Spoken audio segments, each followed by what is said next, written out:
As we promised last week, a feature all by himself, our fabulous commentator, Harlan Ellison. Harlan? Pinky, tonight we're going to take over the world. Hey, and he came bearing gifts this time. You didn't have to do that, by the way. Well, for you, listen, you're my pal. You're my pal, too. Hey, this was written, what, in the 66, 65? No, 67? I don't know. 67? Let's look it up. Let's look it up. It's not like we know what we're doing 66, 67. Is that what it says? Yes. Yeah. And you won a Hugo in 1967. Won the Writers Guild Award. That's the important one. Boom. Thank you very much for this. Well, this isn't new. Why don't you bring me something new? No, it is new. This is the first time it's been in print. But it's in stores now. It isn't. Well, actually, it's coming in stores in trade. This is the limited edition. It's $75, and they're all gone. I have one. Oh, we shouldn't block the game. No blocking, please. I despise computer games. I think they are one of the great... They are second only to golf as being the greatest time waste the human race has ever invented. Why do you say that? Well, because they don't teach you anything. All you do is you waste time. 2-3 hours, you're sitting there like a moron. There's an entire generation of kids who are all goggle-eyed. They don't teach you anything except how to blow things up. So I've been putting it down. So now they come to me and they say, we want you to do a CD-ROM game. I said, eh. And then I quoted from Oscar Wilde and said, I can resist anything but temptation. And I figured as long as I'm putting it down, let me see if I can do a better one. So, using my little manual typewriter and a couple of game designers, I designed this game. I have no mouth and I must scream. But do you know how to put it into a machine? No, I can't turn a computer on, man.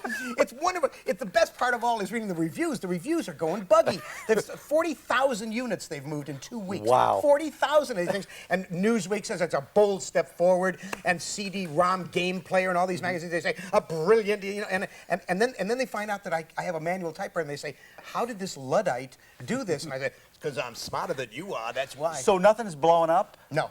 No, this is an ethical game. This is taken from my short story, I Have No Mouth and I Must Scream. Yeah. And it's after the war, after the big war, where each of the three master powers have sunk their giant computers into the center of the earth. The computers have linked up, become sentient, and programmed the war to destroy the entire human race. And the machine has brought the last 5 people alive on earth down into the center of the earth to torment them eternally. And you lead the adventures of these 5 people as they try to, in some way, retain their dignity. And you can't really win the game, but you will learn much about ethics and courage and friendship. And it's a pretty disturbing game, people are telling me. That's pretty good. People are telling you because you have no idea, because you don't know how to play it. I can't play it. Yeah. Now, I got to ask you. Me, everybody knows about me, but I watch the show and I look at you and I say, you know, who is this dude? Where does he come from? What does he do? Well, what's your favorite movie? We'll delve into that at some other time. You know who my favorite person is? I'll tell you something about me. What? Back when I went into high school, it was a college prep school, we had to write down who our 3 heroes were. Right. Martin Luther King. Good.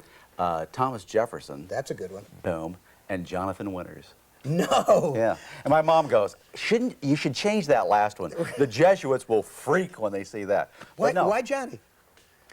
Oh, he's just the best. I mean, because he would go into a place like this and just start picking up props and stuff and do a whole bit that would have me on the floor. Did you want to be a comedian? No, I would never have the nerve to do stand-up or anything like that. What do you think you're doing here? No, I'm sitting down. But we're supposed to be talking about the future here. Okay, we're going to talk because it's about the first few days of '96. Do a little Gene Dixon on me here. I'm not even sure what that means. Okay. Jack Nicholson will have an illegitimate child by Brad Pitt. Whoa! How's that? I mean, you heard it here first. I say I got only a few predictions that I can because the prediction game is really, you know, that's silly. Nobody can see beyond the veil. But I will tell you this: the company called Pixar, which is the animation company that did Toy Story, is going to become one of the most important stocks on the big board. It opened the other day. It was supposed to come out at 12 or 14. It came out at 22. By the end of the day, it was at 49. All the heavy hitters dumped. Yeah. And now people are coming in on it over the counter. Got money in there? I couldn't get in. You couldn't get a share. They give it to people they call it guys who have size. Give me another one. Another one. The Marvel Comics will probably not be around as we know it in 3 years. Marvel has already leased 4 of its major characters to Image Comics. They've never leased them for production. I mean, they've done crossovers, but they are now actually leasing their characters to Image to do the production. That's because Ron Perlman, the great green male raider of Wall Street who got into Marvel a number of years ago, and I told everybody, I said, this is not a good thing. Trust me, I'm telling you, this is not a good. This guy will wreck everything. He has just eaten the comic book market. He bought Heroes World, the distributor. Everybody ran for distributors, and they've broken it up so much that retail stores are closing left and right. Middle Earth in New Jersey, which is one of the big ones, just closed down. It's going to get worse. In 5 or 6 years, the two biggest players at the moment, DC and Marvel, will probably not be around as we know them today. Wow.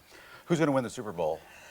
The Super Bowl. It's a football well, game. it ain't going to be the Saints, unfortunately. I root for the poor Devils every year. The Aints. Well, it's a shame because they're so nifty. I mean, they got such beautiful uniforms. What we're going to discover in the next couple of years is that somebody's going to suddenly wake up as from a miasma and say, wait a minute, Brad Pitt can't act. You see 12 Monkeys yet? Yeah. Yeah. Oh, God. Well, I rest my case. Tragic. No. Poor thing is. Good to see you. Good to see you. Are you satisfied with the feature that we've done? Yeah. Yeah, I love working this channel, although I won't pronounce the name of it. I do really like it, and every time I run into you, everybody says, God, why are you and Jarek such enemies? And I say, because I'm Jew and he's a Goy. I mean, you know, it's automatic. That's the way it works.